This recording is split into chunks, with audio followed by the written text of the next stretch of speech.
আজ আমি আবার একটা লাঞ্চ থালি নিয়ে তোমাদের সামনে এসে হাজির হয়েছি। চলো তাহলে দেখে নেওয়া যাক আমার লাঞ্চে আজ কী কী ছিল। এখানে নিয়েছি 2 চামচ গরম সাদা ভাত, করেছিলাম ভোলা মাছের ঝাল কাঁচা লঙ্কা ধনেপাতা পেঁয়াজ দিয়ে।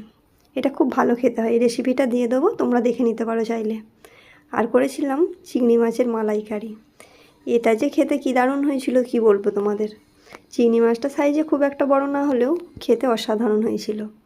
মাছের রাজা ইলিশ কাতলা রুই কিংবা যাই হোক না কেন, চিংড়ি মাছটা আমার সবসময়ের প্রিয়। তোমাদের কি বলো? ভিডিওটি ভালো লাগলে সাবস্ক্রাইব করে দিও।